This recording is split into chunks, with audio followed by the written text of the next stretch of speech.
everybody.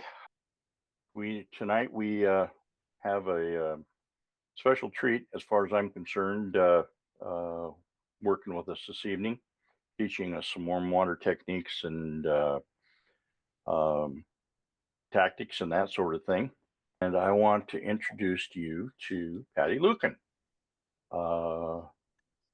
At age 2, Patty she started using a bamboo, aka cane pole, to catch bream. I don't know what a bream is, but I guarantee I know what a cane pole is all about. Then she progressed to spinning tackle. Wanting a bigger challenge about 25 years ago, Patty started tying flies. About 6 weeks later, she started flinging the flies she made, and there were no going back to spin tackle. Her tying adventures have taken her to many tying and teaching events. One of the most useful and fun events was teaching a 3-day tying workshop at a very upscale museum in Florida while staying at one of the museum's patrons' homes. Patty's favorite fish to catch is a smallmouth bass, so she ties many warm water patterns. She lives on the world famous White River, so she uses many of her warm water patterns to successfully catch trout. Patty rarely enters tying contests, but she entered one earlier this year and took home the plaque for the best warm water fly. Outstanding. Patty was particularly proud of this award as it was won using a fishing pattern that Patty developed out of necessity for materials she had on hand. Oh, sure. That was good enough, wasn't it? Anyway. Anyway, Sorry yeah. about that. The fly that won was one I was up in the Boundary Waters, and if you know anything about that, it's out in nowhere land, and I needed something that I could cast onto a lily pad and kind of slide off. So I make this mouse, and probably a lot of y'all have seen me make the mouse. So I took those materials, added some stuff to it, and I made me what I now call a Mo mouse. I'm sorry, a Mo frog, because it was the mouse pattern started, and it caught a ton of fish off those lily pads. All right. Well, with that, Patty, the floor is all yours. Thank you. And I thank all of you for allowing me to be on tonight. And if you have questions during my presentation, please just yell at me or Rick or somebody, and I'll try to answer them. And if I don't know the answer, I'll make something up. So before we really get into tying, though, what I wanted to do is do a little bit of advertisement, because you have to pay for these programs. Just kidding, but our advertisement is we are going to have a book available in September, and it's going to officially be brought out or highlighted or whatever at the expo or fish fest that they're having in Grand Rapids, Michigan. But you can pre-order yours now, because this is going to be some kind of book.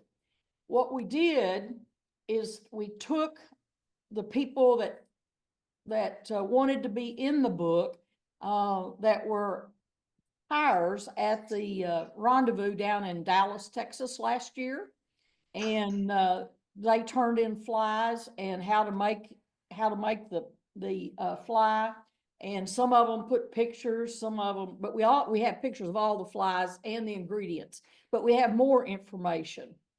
Now, several years ago, FFI, when they had the expos, used to do these books, and of course they were not anything like this, because most of them were spiral bound, but this is going to be a true coffee table book. And we are also going to feature some of the people that were originally in the books a long time ago. And we've got quite a few Busick Award winners, and we've just got people that were there a long time ago, and we've kind of updated what they're doing now.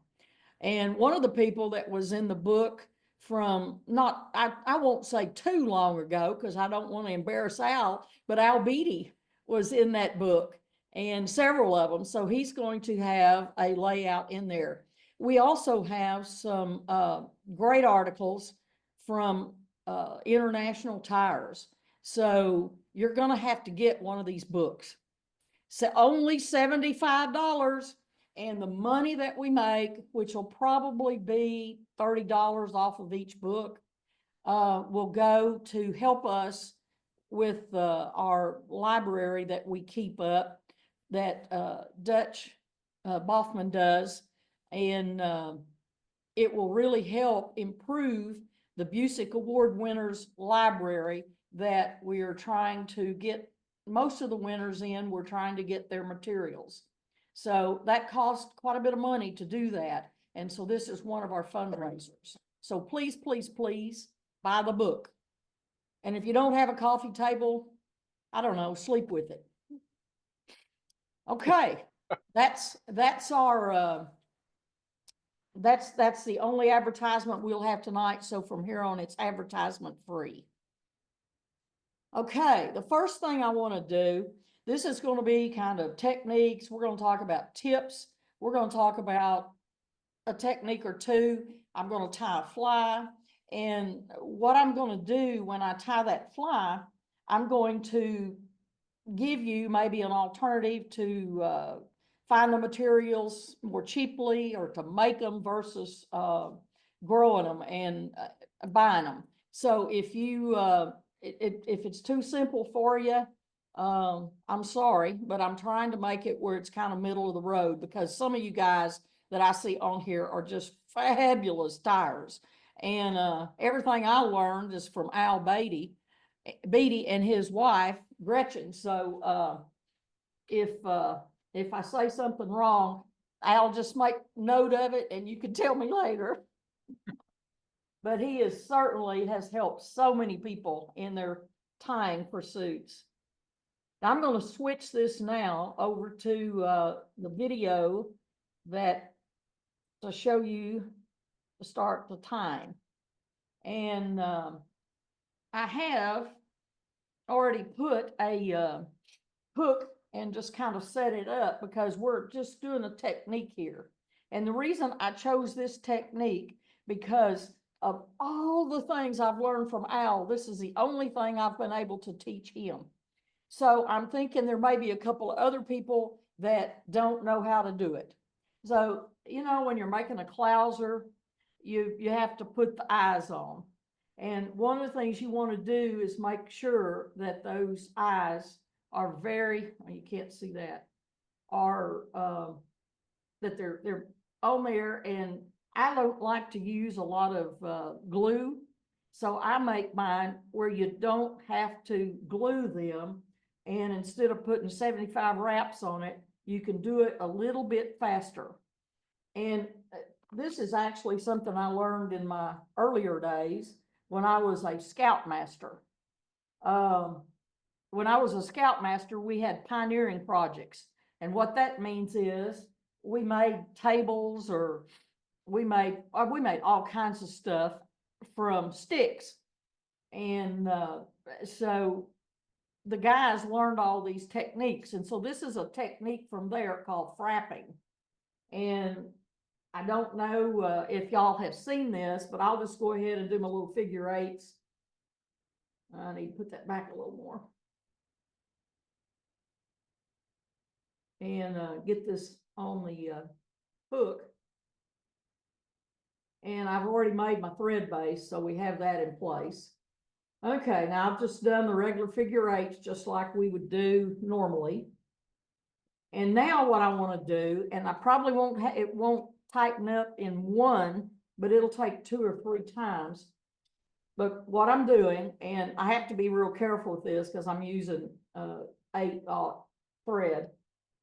Anyway, just tighten it down really tight, going around rather than doing a figure 8. And then come around behind the eyes, and then do a couple of figure, and do 2 or 3 turns, and then you can do a couple of figure eights and do the same thing in the front.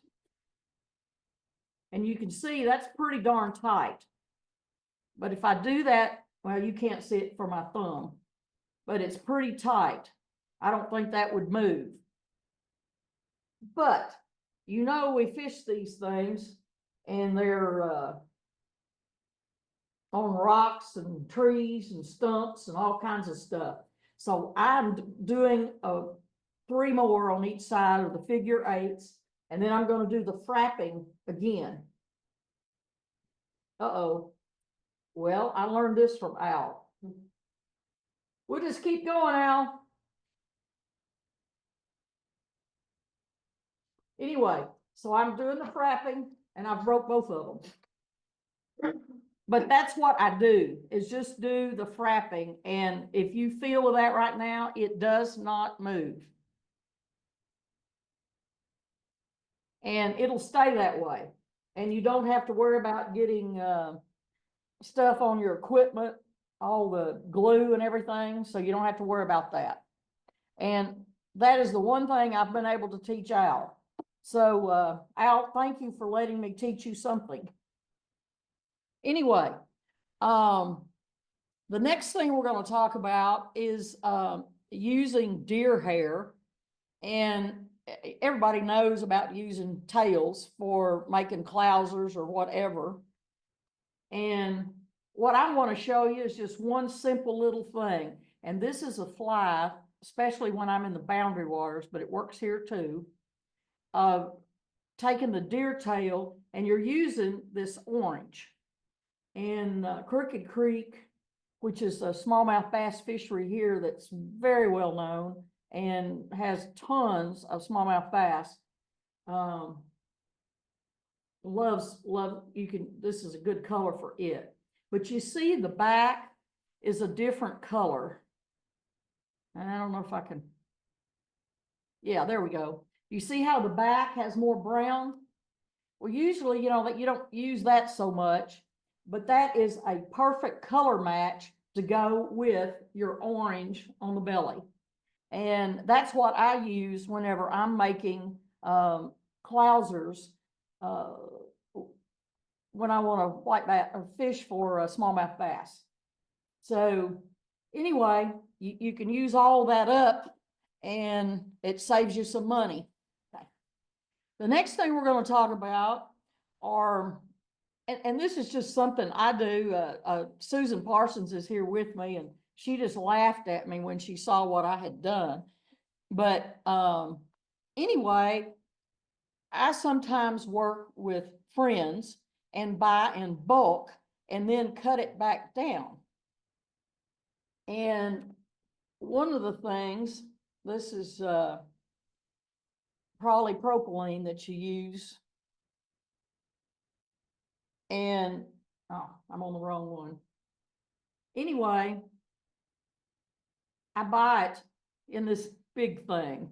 Now, I don't have that many friends to be able to give all of them the stuff. And Susan didn't want red, but I like red because when you're doing bass fish, or bass lures, they're a lot bigger generally than your trout flies. So my flies, you use more materials, but I mean, if I lived to be 150, I would not use this entire skein. But I will tell you, I do the same thing with chenille for the colors that I use most. And I only have about 3 different colors that I use. And so I have bought entire skeins of those, and you can get the entire bundle for $15 or more versus what you pay to get just a little packet that has either 3 yards or 5 yards. So I also go to Hobby Lobby, or I think this came from Walmart. This right here is a fun material to use. And they have it in gold and silver and red and all kinds of colors. So I use, if I want to get the extra big chenille, that's where I go, or I go to get this kind of stuff. And you can see that you could get with all your friends and y'all could then each have all you want. Another thing I do is I use tons of silly legs. And I know that the way I understand why people started using silly legs was the guides did not think people were stripping fast enough, or they just couldn't get the action, when, especially for new fisher people. Well, so they started putting these legs on. But I get these legs and I get them by the 2 ounce. This right here is not 2 ounces, it's less than 2 ounces because I've used stuff out of it. But you do have to cut them. You can see right here, and I just cut them down the middle so that I have, I come out with strips like this. And you can see it's still attached on each end. And you're going to see me use this technique today because at one spot I need to put on 3 legs to make 6. And so what I will do is I will tear this so that those legs stay together. And that will help when you've got so many legs like you often have on a crawdad. It will really help you in your tying stuff together. But anyway, so you can also get them in packets of 20. And these come from Jan's Net Craft. And this says lure parts online. I think that was somewhere else. But I do know that Jan's Net Craft has this, and there's a couple of different net craft places, but this is the one where I get stuff. And probably all of y'all already know this one. That's embroidery thread. And of course, a lot of times this makes smaller flies, but I've got some Dazzle embroidery thread that I use to make small trout flies with. And it is just wonderful in shoals. It kind of tumbles down, and it on the Little Red River, it is deadly. And I don't notice it so much on the white, but the Little Red, which is another major stream, and y'all might know it's where the largest real brown trout came from. None of these kinds that were Frankenstein ones, because it produced there from probably the eggs that were put there through a program Dave Whitlock did. So anyway, you can also make your own brushes, and we're going to use brushes tonight, or a brush, and you can fix them in different sizes. This is a 1.5 inch one, which is what we'll use tonight. But the way to do that is you get your materials at a fairly inexpensive place if you can, because you know, if you put anything that says anything about fishing or trout or whatever, it's like 3 or 4 times the cost it would be if you could get it somewhere else. But this place, Jack Gillis told me about this. It's called Fly Tires Dungeon, and it's flytiresdungeon.com. And they have a lot of materials, particularly to use to make brushes. And you can make those with a handheld item, or you can put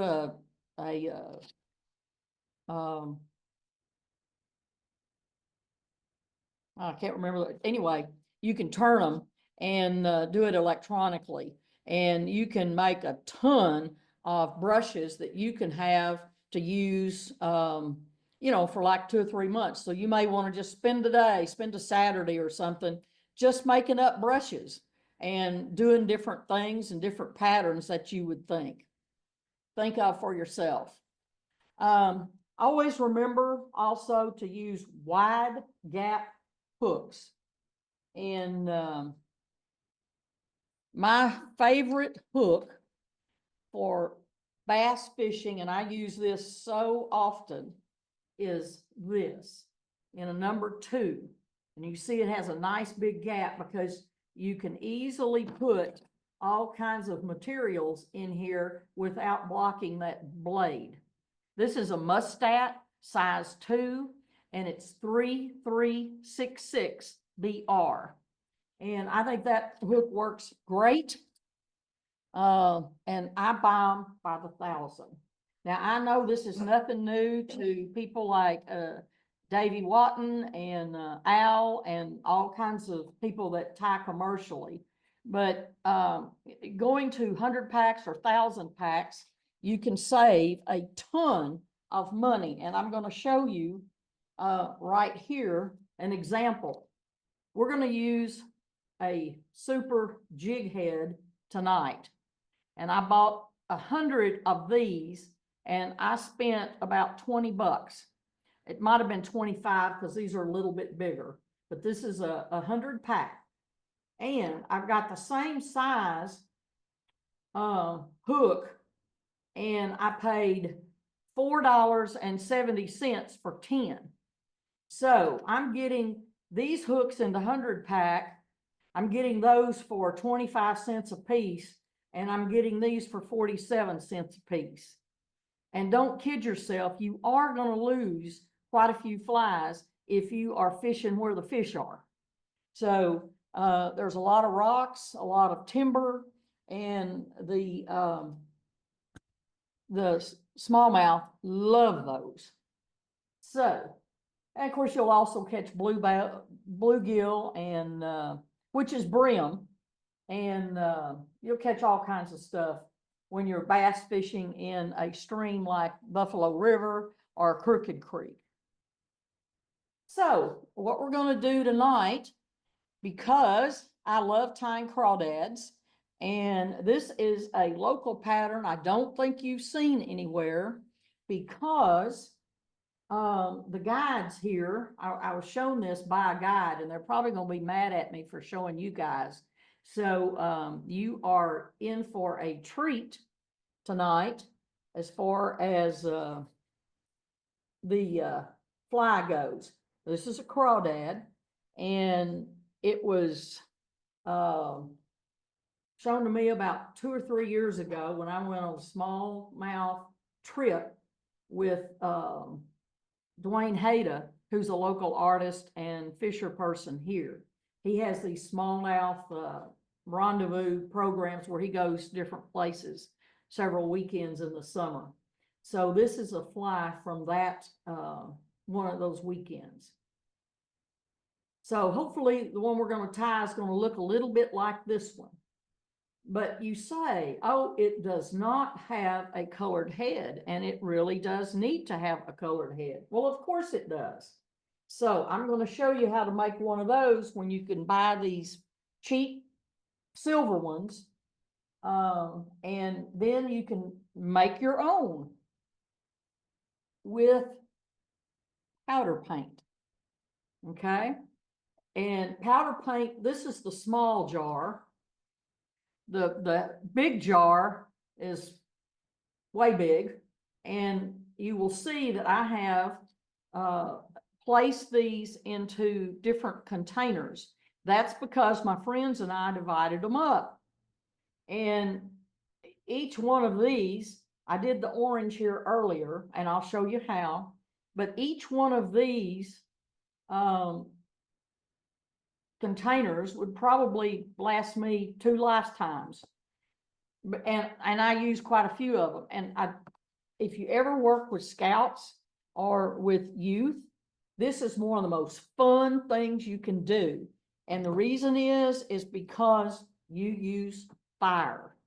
And they love fire. The other thing they love are red asses. So be sure you make some red asses up with them, because they can say ass and it's okay. But anyway, I'm going to show you how to do this tonight, but I'm not going to really do it because I don't want to set my room here on fire. I usually do these where I don't have anything around me, and then I don't have to worry about what I did. Okay, here was a hook that was that silver color, and I've already pre-painted it.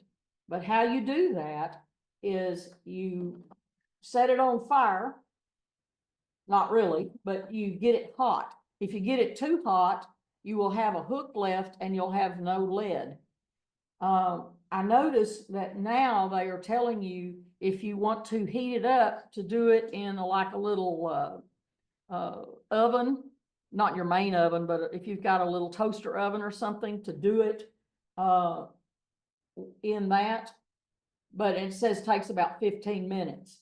Well, I have a tool here that takes like seconds, and I just get it hot, not too hot, and you'll have to experiment with a couple. So if you're going to do this on a table, make sure it's one that you don't care if you melt some lead on it, or make sure you put something down like newspaper or something, because it shouldn't catch on fire. But once you've got it heated, you're going to just dip it into the paint. Now, you'll see that this paint, I try to dip it usually the other way, and that way you don't necessarily get paint in your eye, but if you do, just take your bodkin and get it out. And if it comes out like this, because this would be a second coat on this one, all I've got to do is put a little fire to it and it will get shiny. And on this particular fly, I really don't want it to be hot orange. I want it to be kind of a muddled orange. So what I do is I fire it just a little bit longer. And right here is the one that I have that I'm putting in to tie on tonight. Okay, but you can see it's not really that orange right now, and it's kind of muddled, and that's because it has more firing on it and it's burned it a little bit. But that's just something you can do. First, you let it put the coat on it, and then if there's a problem, you let it with the eye. You just take your bodkin and go through the eye, and then let it dry. And it doesn't take any time to dry. And I just set it on my vise on my material arm there. And then once it's dry, you can run it again in with the fire, and that'll make it darker. Or you can do, if you want to do maybe half of it one color and half of it another color, you can just play with it. And that's what the kids love doing more than anything, is just playing with it and coming up with their own creations, because it needs to be their idea. And if they've come up with that idea, you know, they're going to like what they're doing. And so you may have a fisherman for the long term. Okay, so I know this is kind of different, and the only thing that I would say that you might think negative about this, I'm using a super jig hook, but this is kind of a quick and easy. You can also, you could do this with dumbbell eyes, and you're going to have to switch some of the things around, because you have, you know, this becomes your top. And I've thought about actually doing that as I was preparing for this presentation, but that'd be too much to do two tonight. So we're going to start with just this one.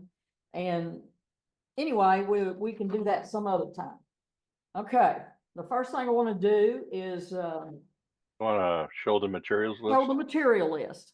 Okay. Okay, you've seen the super jig hook there, and you want to do the color to match the crawdads.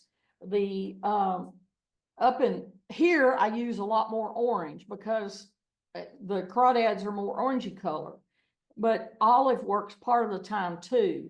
And when I'm up in Minnesota fishing the boundary waters,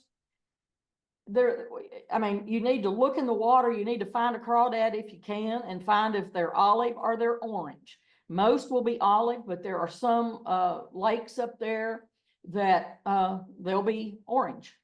So I don't know. I haven't found, like, you know, up there they have lakes that are clear. They have lakes that are real stained. And that doesn't seem to be why they're olive or orange. So I'm not sure why, but just look at the stream or the lake and you can figure it out from there. Okay. So you want to use the color that they're using. And if you catch one, it won't be hard to find a crawdad. All you got to do is get them to cough up just a bit and there'll be one there. All right, so let's go ahead and get started with, let's see, we're back. We went through the materials, not all of them, but hopefully you had a chance to get that down. And as we go, I use fluorescent orange thread, and I tie with 8/0 all the time. And you don't have to, certainly 6/0 would be fine. But I found if you're traveling or something, you know, I only carry like probably 3 or 4 different colored threads and just one size, unless I know I'm going to be tying some big stuff or some saltwater stuff. So anyway, this is 8/0 thread and it's fluorescent orange. And I got onto fluorescent orange because my husband loved this color. And when he was alive, I would give him all the flies that I was making in my mind. Most of them turned out not to be any good, but they got rejected by him immediately if they did not have fluorescent orange on them. And I will tell you, you don't want to put a lot generally here on the White River. You don't want a lot of bling, but some rivers you want more bling. But here they love this fluorescent orange. So I'm going to put on a pretty decent thread base, just kind of going back. And we will stop here right there past the point. I'll cut off I don't cut it off, I just kind of snap it off.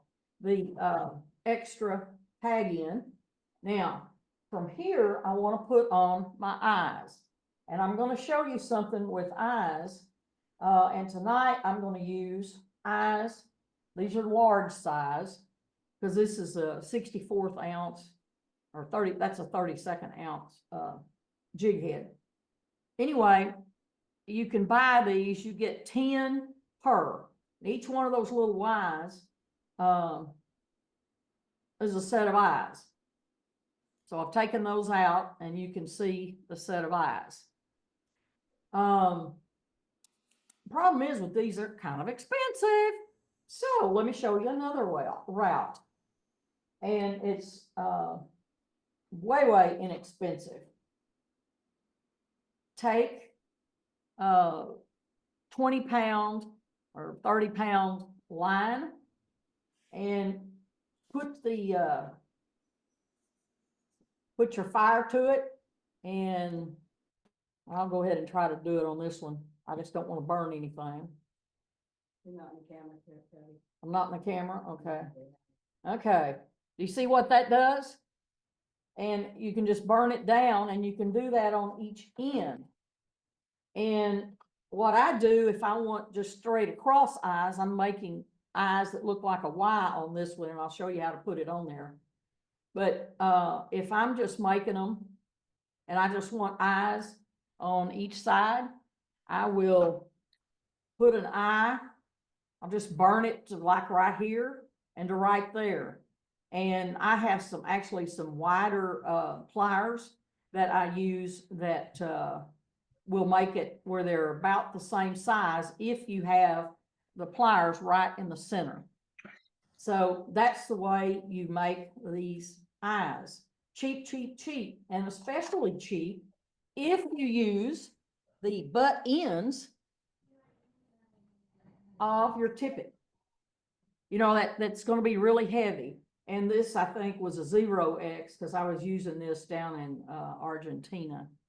But anyway, you can take that heavy butt end and just cut it off and save it once you have used all your tippet and you feel like that you've gotten your use out of it, and use it to make eyes. But we're making eyes today that we want to be a Y shape. So instead of just being straight across, we need a Y.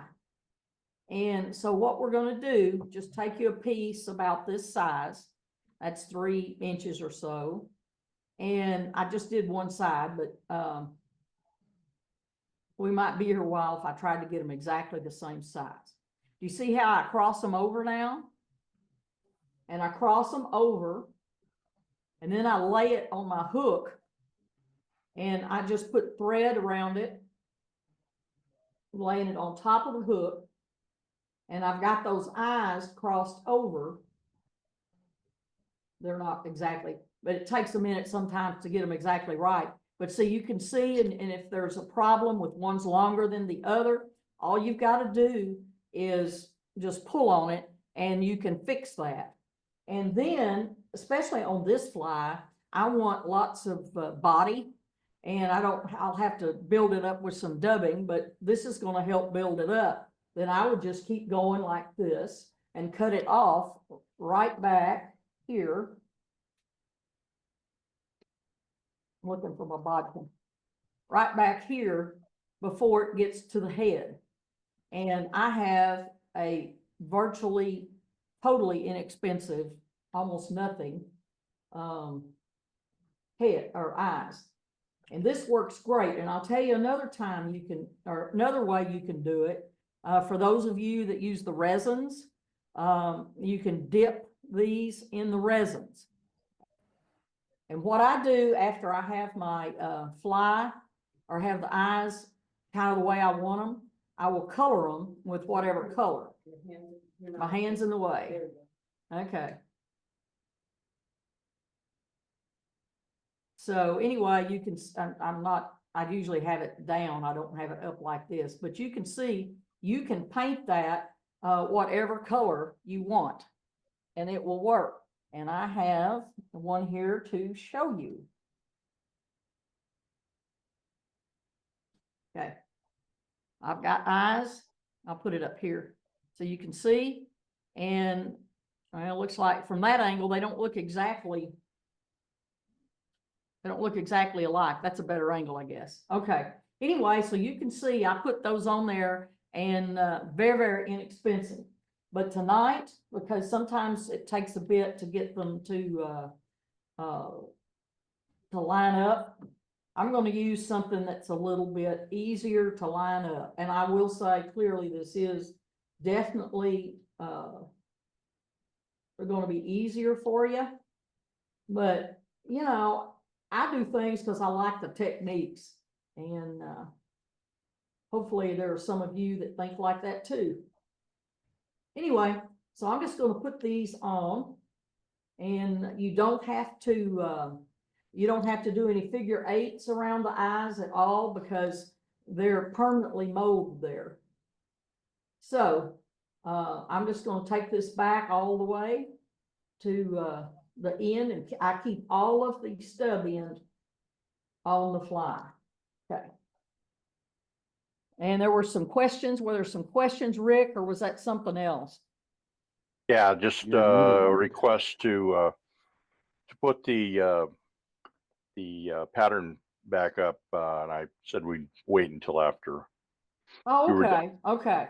Well, we've got 3 things. We've got one, you need 32 ounce, 32nd ounce, or 64th ounce super jig head. And then we had our thread, which is the fluorescent orange. And now we put on eyes. So that's 3 items. Now I'm going to make this particular fly, I'm going to make it orange. So all of my materials will fit with the orange. So this is one of those things the kids talk about now, matchy matchy. Well, this is a matchy matchy fly. So the first thing I'm going to put on after the eyes will be the antenna. There are 3 legs here. I do want to acknowledge Susan Parsons being here as my helper, because she's really good at helping me know that I'm doing stuff right or wrong. Okay. Ask everyone if the camera is still in good focus for them. Okay. Is the camera in good focus? Yeah, you're all right. Okay. Okay, I'm just gonna kind of match these up, and I'm gonna put them on just like we would any other, legs or antenna or whatever you wanna call them. And they'll drop to 3 on each side, and you will see I have pulled them off, and can't see it because it's too far down, but you can see these are still attached on the ends. Okay, so I'll do that, and now I'm going to take them down to the side because these things will float once we get the whole thing going. But when you're gonna have so many eyes, I'm gonna pull them back, or so many antenna. I'm gonna pull them back, and then we're gonna cover this so they'll stay. Remember, this fly has to be really, really secure because you're gonna be in rocks and tree stumps, all kinds of stuff. So you have to really be careful to make sure that you do it in a way that it's very, very secure. Okay. And if you want to put a couple of wraps around to keep them outside the eyes, that's good. I don't think you have to do that. And when I saw this demonstrated, they didn't do it, but I have found that sometimes they'll kind of get tangled with the eyes, and this way they'll stay back and they'll float out to the sides like this and around the front. Okay. All right. So we're going to go on to the next step now. And I'm going to put on the claws. The claws are 2 pieces of, and you can either use rabbit or you can use pine squirrel. I love using pine squirrel for 2 reasons. One, I'm allergic to rabbit, and so it makes my hands itch. And the other is, I just love that material. It floats so unbelievably. But I want to stop here, and I'm going to show you some rabbit, and I'm going to show you the 2 colors I use in the pine squirrel. If you haven't used pine squirrel, you should try. This is pine squirrel skin, so I've got the entire pine squirrel, and it's zonked, and this is crawdad orange. This right here is the beautiful olive color, which, let's see if you can see that a little bit better. Yeah. Okay. Anyway, that's what I use in so many things I tie. But here is your rabbit. It's a lot bigger. And if you're going to make the small fly like this one, it's going to do better with the pine squirrel. If you want a really big fly, here that is, okay? And that's with the rabbit. And one of the things that I've always heard is that rabbit sinks and that pine squirrel floats. Well, I was curious to see if that's really true. And I'm going to tell you kind of maybe or no. The pine squirrel, most definitely, no matter what you do to it, it's going to float. Now, if you're pulling it through the water, it's obviously going to go under. But it's going to come back up and be very buoyant. It just does not take on the water. There's some difference with the rabbit, but it also floats. And matter of fact, if you, this fly right here, I soaked it overnight just to see what it would do. And it was down in the water because I had a full bowl that had, it would be like this because your jig head is going to sink and everything came up. And then all of these antenna and legs were floating up. It was the most gorgeous thing. I'm going like, man, I want that for lunch. But I am absolutely positive that you're going to catch fish on that. Anyway, I use crosscut because it's bigger. At least it's bigger in the middle, and it's big in the middle and smaller on the ends. So that's, I don't know if everybody knows what crosscut means. Probably I was the only one that didn't know it when I learned it, and I thought, oh wow, what's the difference between crosscut and zonk? So for anybody that doesn't know, this is crosscut, and the ends, it's not really appreciable on this because this is really good rabbit. But the ends will have a little less fluff. So what I'm telling you, when you're making these legs, because they're not going to be that long when you're making the claws, get them all from the center on crosscut, or get them all from each end, so that it will be the same size for each crawfish leg. Okay, and now that we know what crawfish, or what a crosscut is, I want to show you what zonked is. Okay, this is zonked pine squirrel. And if you look at the pine squirrel, the rump on it is going to be bigger than the shoulder. Okay, so it's pretty much, it's just a taper all. Okay, so that's the difference between that and crosscut. It has a big bump in the middle, and it's just a taper for zonkered. And I've never seen crosscut pine squirrel. Not sure that you could, because they aren't real big. I mean, you know, this was a pretty good sized rabbit when you think about this was here, but you don't find that length in or that width, I guess, in pine squirrel. But anyway, so I have got 2 pieces, and these are about 1.25 inches. You can make them a little longer if you want. And I do this because, I mean, it's just a hobby. I don't do anything commercially. Well, I have, but I decided I never wanted to do that again. Anyway, and I haven't. So I like to put a little taper on them. You don't have to do that. You can just tie them on. But I'd like for my pine squirrel to be about the same thickness, and the hair and all. So I'm going to put that on right here. And I'm kind of chintzy with mine, because I could take it back all the way back to the and make the body part of it, which, as you know, it's always nice to have a nice flat body. But on this, I'm not doing that. I'm just putting it so that I don't waste that extra 1/2 inch. Okay, so now I put that one on the far side, and you want it on the side. You don't want it on the top. Okay, now I'm going to match this one on this side, and I'm going to put just a couple of loose wraps on it, and then I'm going to check to see that I've got them in where they're the same size. Well, you can't really see that, but they're the same size. Okay, and now I'm going to tighten it up, and I'm going to tie it up to where my eyes are put in, where the Y is on the eyes. And I'm going to put a lot of wraps on that, just because you don't want those things to come out, and I don't use glue. You could put a little drop of glue on at this point right here. Well, right there. Well, I need to do it from here. Okay.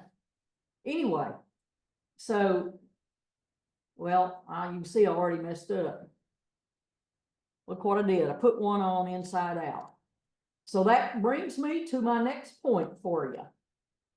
You want to make sure that you have the hair all going the same way, and you want to make sure that you put it on with the hair on the outside and the leather on the inside. Okay, the skin. So I don't know how I messed that up. Well, I do. I just messed it up. Okay. Now, let's try that again. Once again, I'm going to check to see if my pieces are the same length. I think they're good enough. All right. Now I'm going to cinch them down. And you want them on the outside of your eyes. You can see here. okay? Because you want these things to come out and just flutter out there. Because what happens, this is actually the back of the fly, because a crawfish goes backwards. Their eyes and their antenna and their claws, they're fighting and backing up. So you pull from here and all this backs up, and these things will just go nuts if you do it right. And if you give it just a little strip and then you let it flutter down toward the bottom, because you've got to fish this on the bottom or right near the bottom. Every once in a while, you can take a pretty significant jerk and take them up. But mostly you're going to fish this close to the bottom. And there's places in Canada, they have these sandy bottoms next to riffraff and docks and all kinds of stuff. And the fish, they just go wild for this. Anyway, okay, we're ready for our next ingredient. And our next ingredient, we've put the antenna on and we put the claws, and we use pine squirrel, but you could use rabbit. And now we're going to put on our brush. This is the brush that I was telling you about. Now this is a purchased brush, and it's SENYO, Senko or Senyo. I don't know how do you pronounce that. But anyway, and the color, I put that on the recipe. Yeah, on the recipe, but I don't, it's an orange color. And you'll see it has wire instead of thread as it's held together, which is really great, because when you're taking it across all those rocks, and a lot of the rocks will be sharp, it's okay. So I'm actually gonna cut a little bit of this off, because this was the end where they finished it. So I'm going to cut it off about right here, because I don't need all that much to tie it in, okay? So we're going to have a little bit here to tie in. And you see I switched scissors. These are from Walmart. They've been eaten by my dog when she was a puppy. So they're beaten up, but they're still going. And they are perfect for cutting wire or whatever you want to cut. Now, on my cheaper scissors, I will use the back end here, but I don't like to do that when I have other scissors readily available. Okay, so I'm going to tie this in. And frankly, I like to have stuff on top, but you don't have to put it on top. It's just a good idea when you're tying that you always have, try to use a good technique. Now, I won't say all my techniques are good, but if they're bad, I learned them from Al. Al, I'm joking. You've taught me the good ones. Anyway, now we're going to put on, I'm going to go up to the front. And I'm going to put on another set of eyes, which are legs, the actual legs, which I don't know where they went, but I will find some more.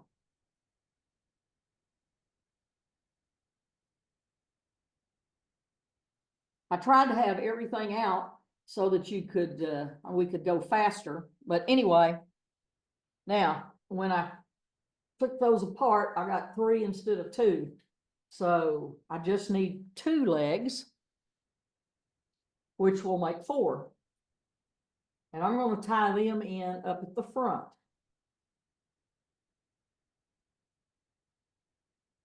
And I try to get them pretty close to the same, but we're going to cut these off. And I do it pretty close, right? I start right behind the eye, but I'm going to tie them in where they will be just a tad back from the eye.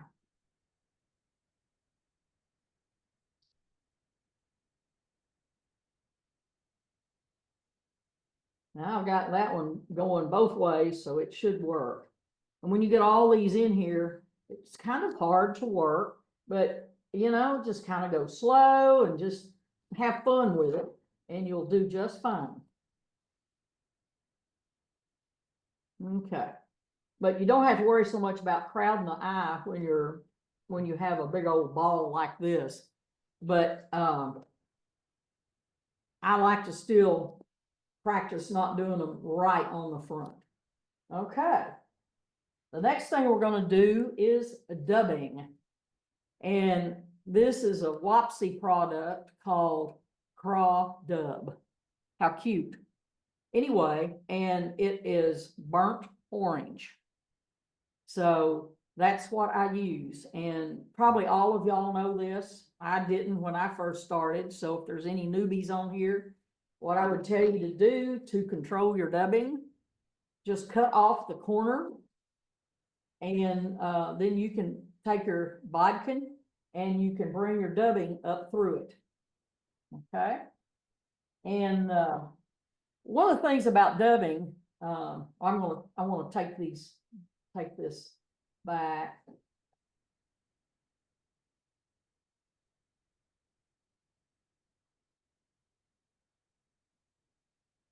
Well, maybe I will.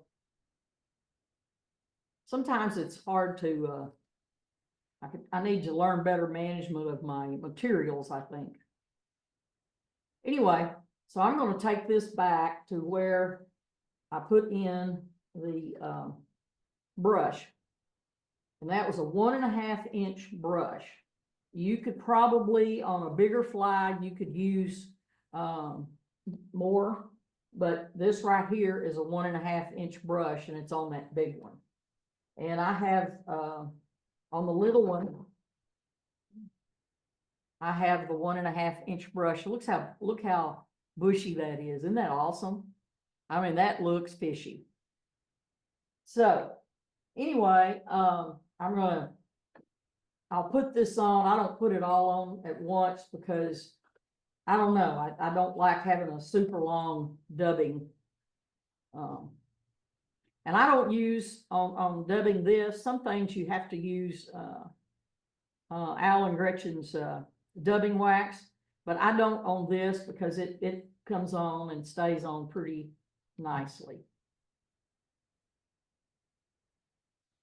And I suppose I could have dubbed to here without having those front legs on, but I didn't want to forget them tonight. Okay, I'm going to get a little more dubbing. You see, you make it pretty sparse, because if you put a whole chunk of it on there, it does not look as good, and you can't control it as well, and it's probably going to come off anyway as you're bringing it forward. Okay, now I pretty much got that the way I want it to look, and I'm going to pull these legs forward still because they'll end up forward in the long run. And I'm going to put on some more dubbing. See how you can see through that dubbing? That's the way you want it.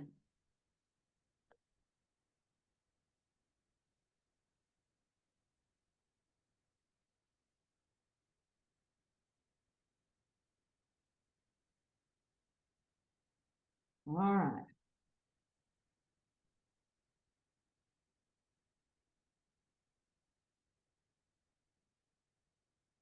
And for those of you that are doing dubbing and you're struggling, always go the opposite direction from where you're tying, so it won't come loose.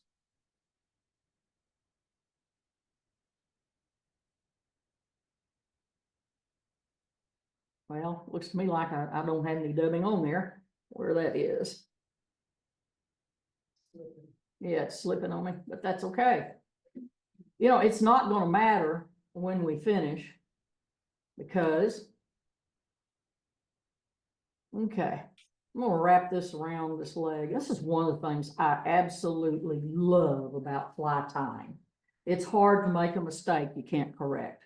And if you do, you always have your razor blade. So anyway, I'm going to bring this back. I'm going to put on just a little more dubbing.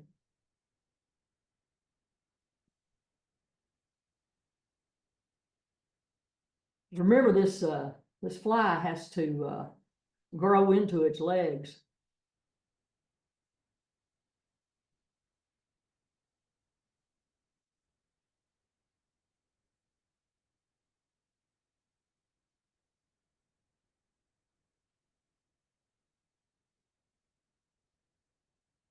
Okay, now I'm just gonna cover my thread so it's a real light dub and take it back to the front.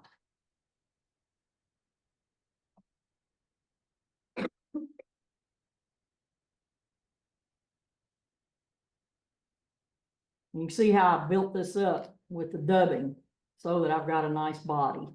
And you could use thread to do that. You could, you know, frankly, you could tie this with a 3/0 thread and you'd be in really good shape there. Because you could just use thread and make that the body. But, you know, I need dubbing practice anyway. Okay, now we're gonna put on our brush. So I start behind the legs, claws. You see where, hard to see with that dubbing. Okay, so that's where I start. So the nice thing about when you're tying a fly, you can have a anchor point on where you start and where you finish. It so helps in making the flies consistent. Of course, I'm still working on that consistency, but anyway, I try.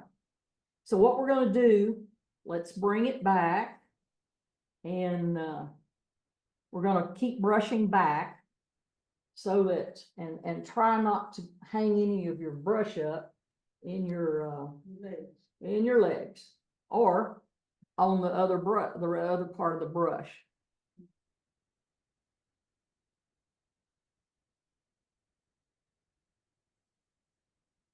But I like mine fairly dramatic. I want lots of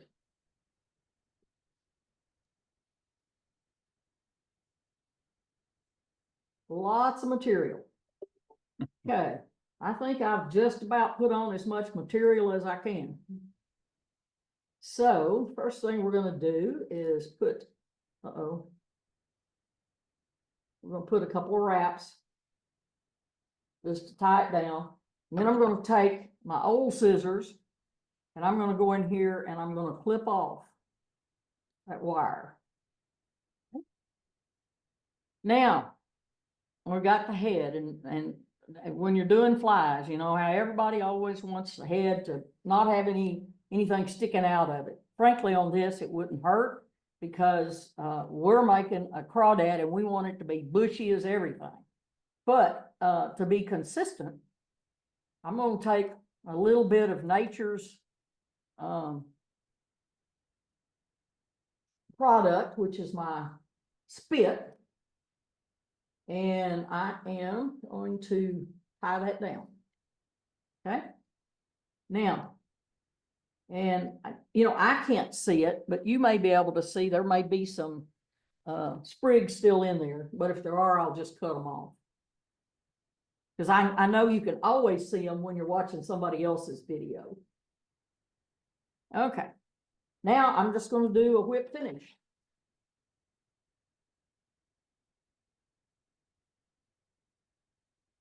And I'll do 3 since I'm just doing this for demonstration purposes. I may fish this thing. And then I'm going to cut that off, or not cut, I just slide it off. And I'm going to cut my legs. Now my legs in the front, because you know they're going to go back as they sit and you run them through the water. I'm going to use my not good scissors and I'm going to cut them off maybe an inch or so. Okay. And they're just about, frankly, it doesn't matter. I try to make them where they're the same on each side, but it's probably not going to matter. And when you cut them, you will see, and I do this the same way with my mouse. I cut them from the middle And so the back one is always a little shorter than the front one. Now, do the fish care and are they watching? No, they don't care. But I think it makes it look better. Okay, and I'm gonna leave these antennae long. You can see they're longer. And so should be 3 of those on one side and 3 on the other. If they aren't, just kind of put them back.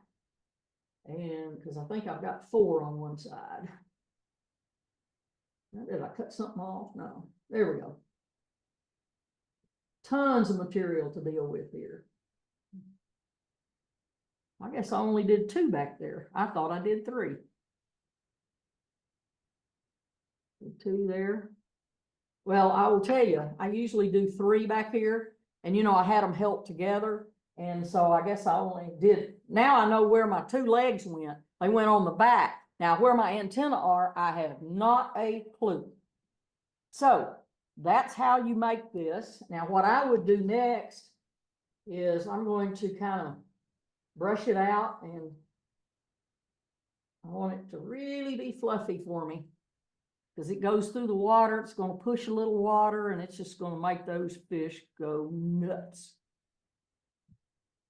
Now, don't tell anybody if you come to fish here where you got this pattern, because I'll probably be kicked out of the tying club here.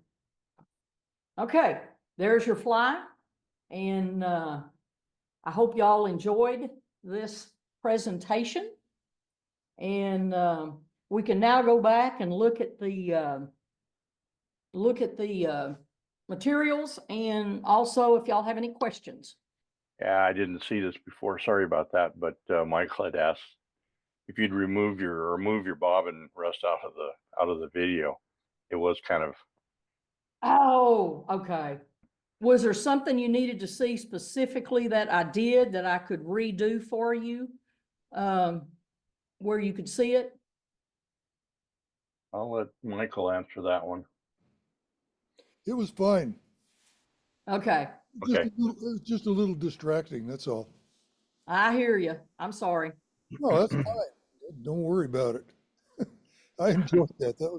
That's a fun fly.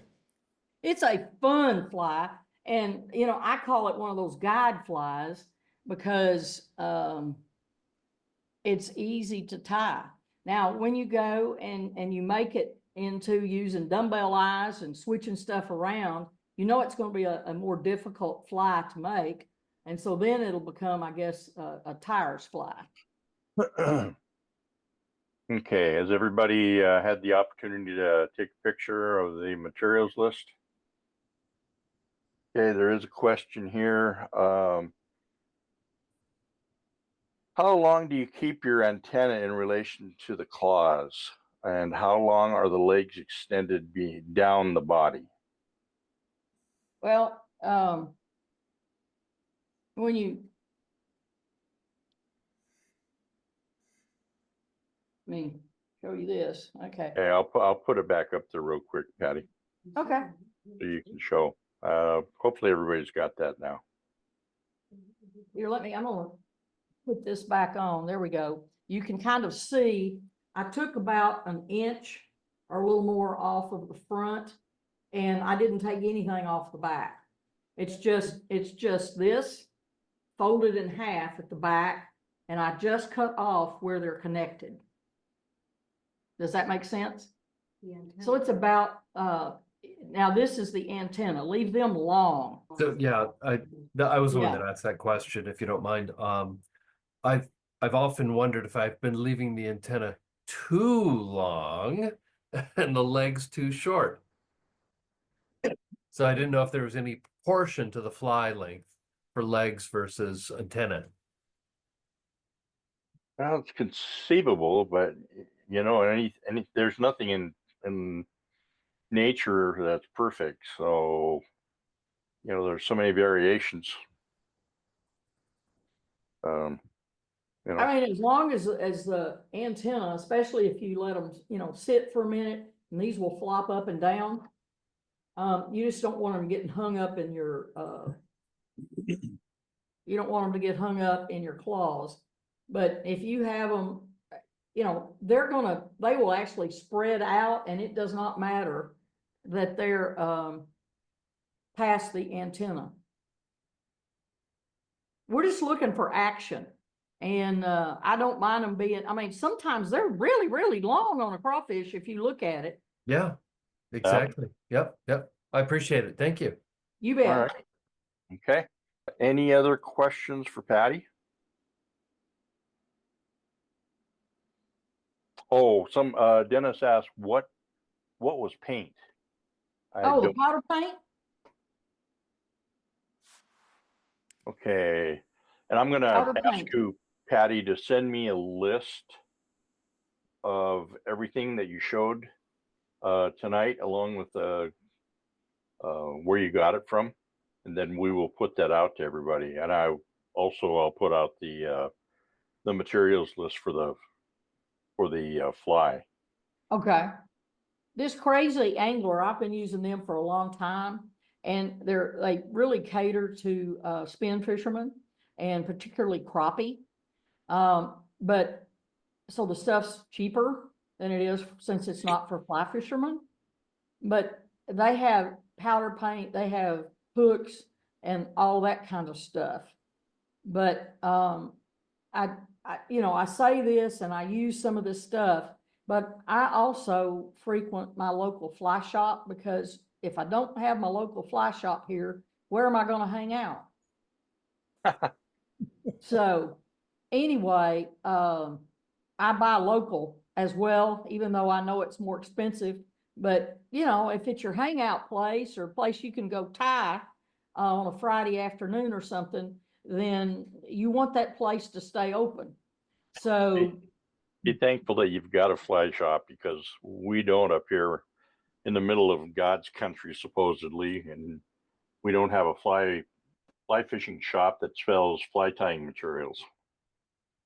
well, you can always get yours from Al. He has a bunch of stuff. Oh yeah, I can get materials. It's just the camaraderie of being in a fly shop, like you're For sure. speaking about, is we're missing out on that, and that's a shame. And so if you have a fly shop in your areas that's involved with the customers, fly tying and so on, really take care of them. And then Well, we have multiple here. We had one that just went out, but another one came in at about the same time. So we're in good shape. that's good. That's really good. Okay. One last call for questions for Patty. Otherwise, we'll do a little wrap up and we'll call it a night. Okay. If not, Patty, thank you so very much. That You're welcome. all your tips and tricks and all that good stuff was very, very valuable, and that's what this program is all about. Without a doubt. I was thinking today of a potential class in the future that we could do that would be valuable, and that would be Al or a couple of the folks that do the evaluating of the like the bronze and the silver and gold awards. What process do they use? What do they look at? What makes a good? What makes a bad? I think that would be a good class for future. For anybody that wants to go through those 3 classes and get your certification. It would be really nice to have. So some food for thought, Al, for the future. Well, he can do it. And if you look on some of the videos, because I just had the bronze and silver workshops here, and Al and Gretchen taught the bronze and then helped us evaluate all the flies. And I mean, he has some of that on the videos that they show on the Fly Tying Group website. Yeah. Oh, I know. It'd be kind of nice to, see it in action, see it through Al's eyes, up close and personal, let's put it that way. Or Jim Ferguson or whomever, Dutch, anybody that does evaluation would, I think they could really lend some meat to the bones of the whole process. Well, and then like when we do our workshops each year, because Women Connect, we do a workshop each year on the challenge awards, and that would be a great class to play for them. Yep. Yep, absolutely. So, all right. Anything else from anybody? I mean, have any comments, questions? I don't see any. Real quick, just to let you know about the next session and our last session, by the way. We'll be calling it quits after we have Fred on the 29th of April. He's after his last attempt, and we had some yahoos get on there and really mess it up. He's going to give it a shot again, and so that one should be an excellent workshop as well. So you all are invited to that. We look forward to seeing you. One more to go. Then we're going to go fishing for the summer. So with that, I will bid you all good evening, and thank you so very much for your time and your patience with us. Good evening.